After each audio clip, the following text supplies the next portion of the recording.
With the Miraidon League Battle Deck out now, we have no visibility into what the next decks are going to be in the League Battle Deck line in 2024. Or do we? I'm Jeff from inthirdperson.com. Make sure to like the video, subscribe to the channel, and let's connect the dots and see if we can narrow down the potential deck list options for the next League Battle Decks. Before we get into this video, quickly wanted to let you know that I am fundraising for Extra Life. 100% of the proceeds go towards the Children's Miracle Network of Hospitals, a network of 170 hospitals taking care of thousands of kids every day. It is an honor for me to help support a wonderful cause, and you can too. Link is in the description of this video, and if you make a donation towards my campaign, you can get some sweet rewards, including a signed Pokemon card from me, as well as prints of my spray paint art. All of the details are in the link below. Thank you so much for watching, and let's go back to the video. I want to preface this video first by saying that as of right now, there is no new information on upcoming League Battle decks. I also don't have any insider information from the Pokemon Company. However, I will be working largely on past precedent, because if you connect the dots on how they release these products and which decks they choose, I think we can make some very strong educated guesses on what the next League Battle deck or decks could be. For example, we know that they release League Battle decks twice a year. Every year since they started the line, they've always put out one in the spring and one in the fall. And I expect this pattern to stay true. I would expect the next League Battle deck or decks to come out between May and July of 2024. One of the big question marks going into 2024 is how many League Battle decks are we going to get? In 2023, we only got 2 League Battle decks when beforehand we'd always gotten 3, which was really disappointing.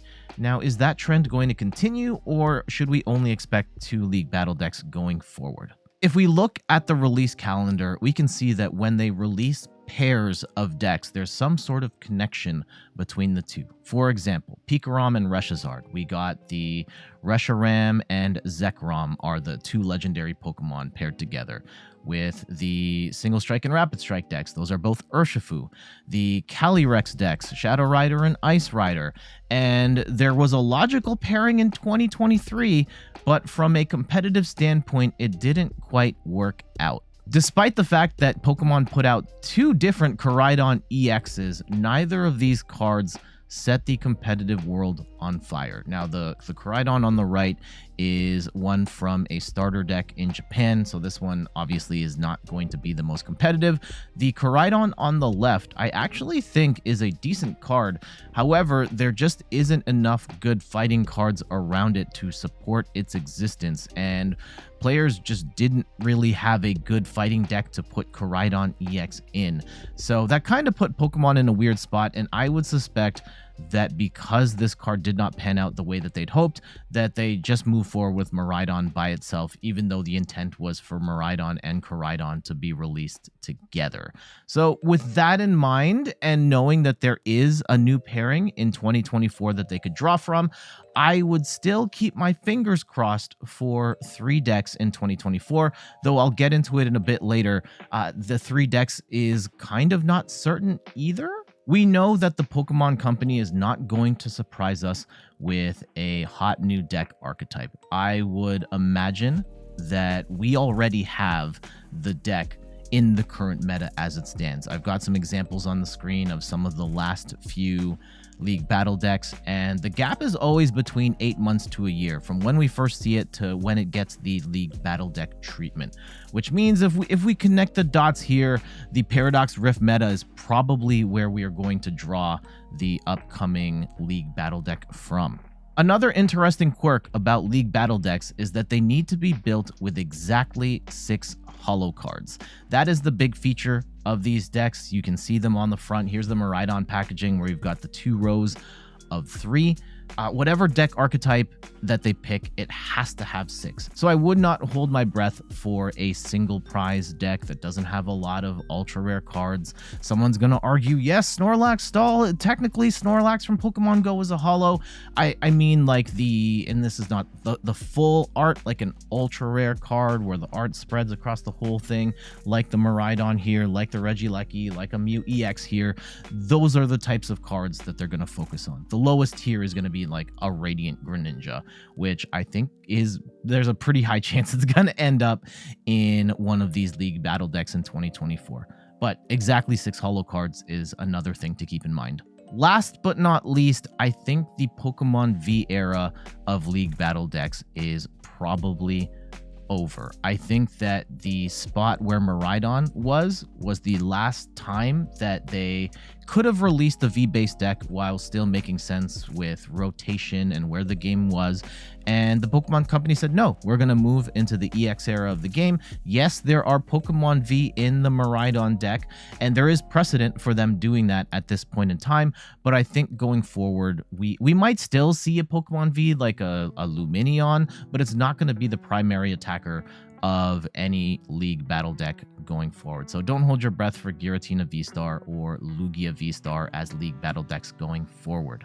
To further hammer home the point, here is the list of decks again, and we can pinpoint the pattern here, right? In 2020, we were transitioning from Sun and Moon to Sword and Shield, and at the end of 2020, we got the Zacian League battle deck, which did have ADP in it, but it was a V deck with ADP as support. And the Miraidon deck is the same thing going into the Scarlet and Violet era. We do have a deck that primarily focuses around the EX with the Pokemon V as support. And I would expect going forward, based on this pattern, we're not going to see any more V-based decks, and it's going to be an EX deck going forward. With all that said, what's the next league battle deck going to be? I have one answer that I think is very definitive, and I think there's a couple more that we can kick the tires on for sure. So let's get into it right now.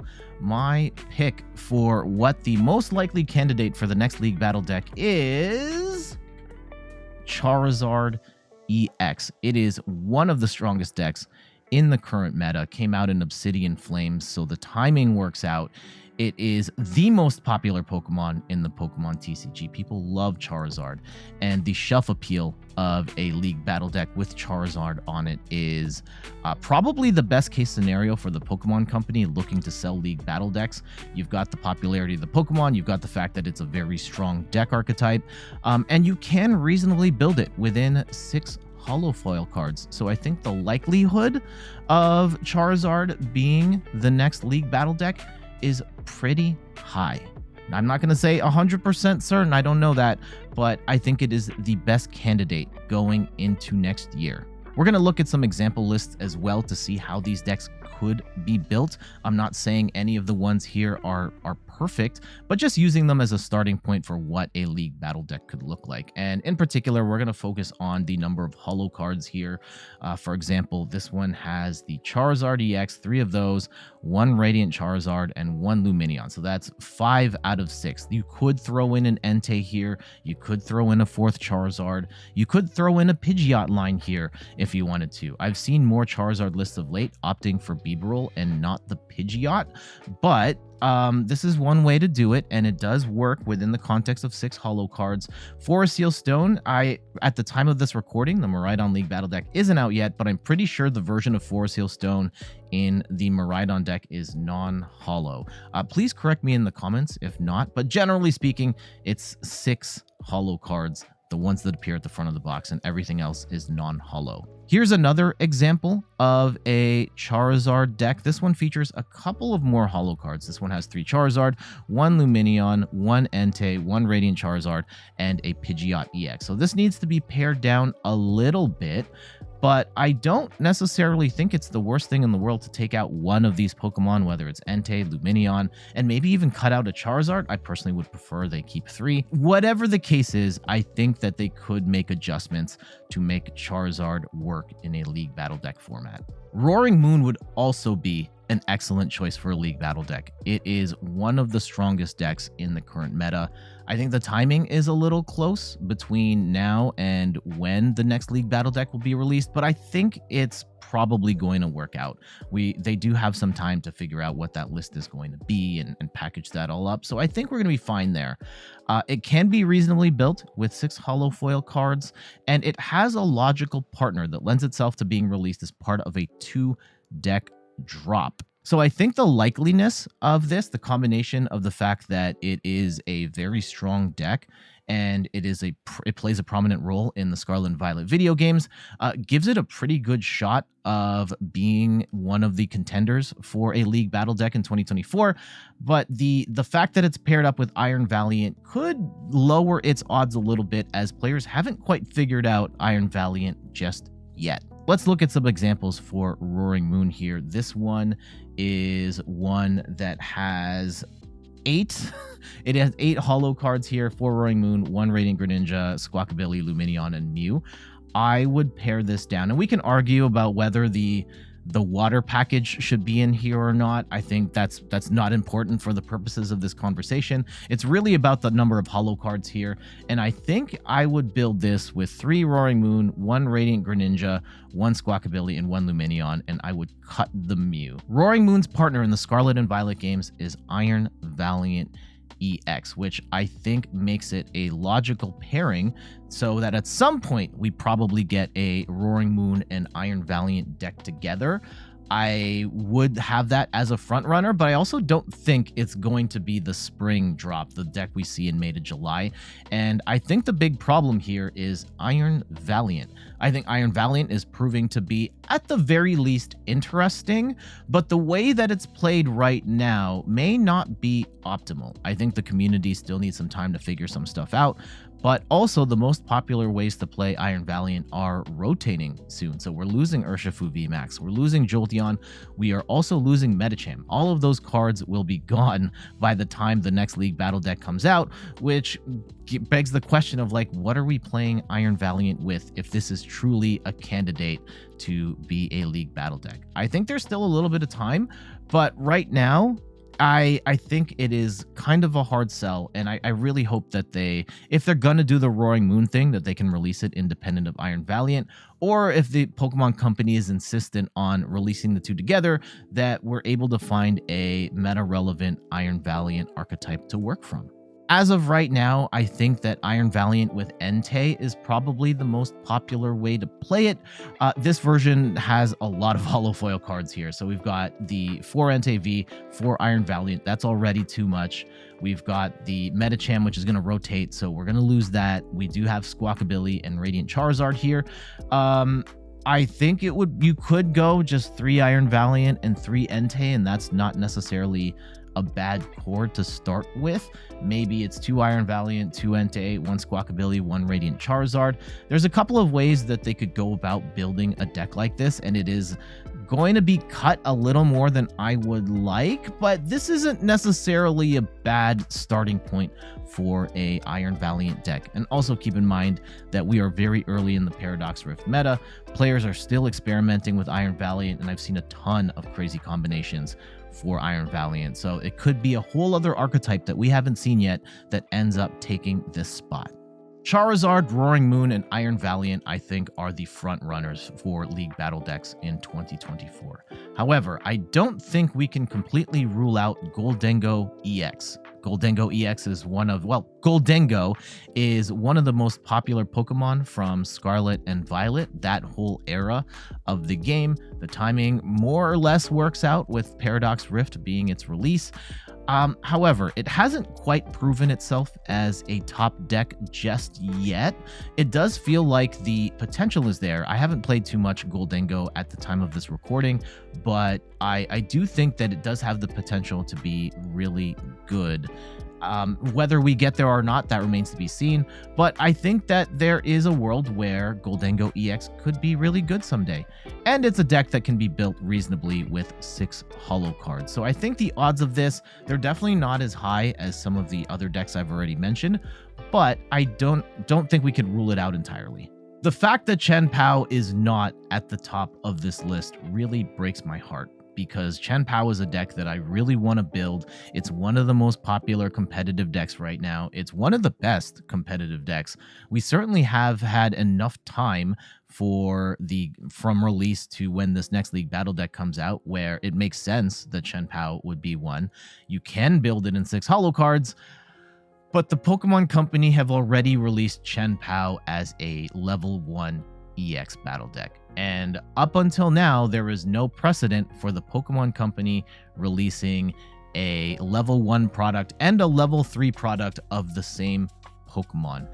And I mean, for competitive players, you're just like, yeah, I just want the good one. But keep in mind that the audience for buying Pokemon products is a lot bigger than the hardcore competitive crowd. And trying to explain the difference between this chien-pao deck and this chien-pao deck can be kind of a marketing nightmare. So I think the odds of chien-pao getting a League Battle deck are low, not because it's not good, but because they've already got another chien-pao product out there.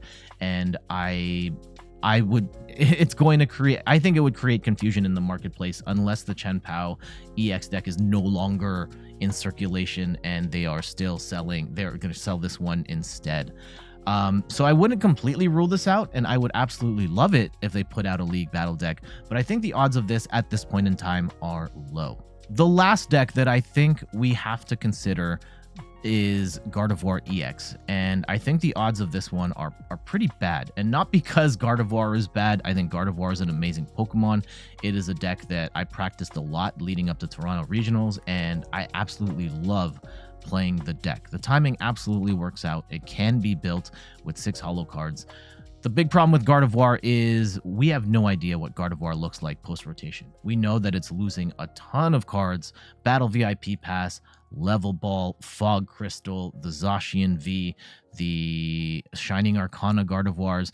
It is missing so many pieces that make the deck work right now that I don't think it would be ready for a spring 2024 release. I do suspect that at some point between now and the end of the Scarlet and Violet era, we are going to have a new take on Gardevoir that's going to be great. Gardevoir's Psychic Embrace ability is just way too busted to ignore, and we are starting to see signs of that. Screamtail could be in the future of Gardevoir post-rotation, but I don't think that alone is enough to make it a viable archetype, at least for spring 2024. Maybe by the fall/winter drop, we'll know what a Gardevoir EX deck competitively looks like post-rotation, but for the spring, I think the odds are basically at the bottom. That's my take on what I think is going to happen next in the League Battle deck line.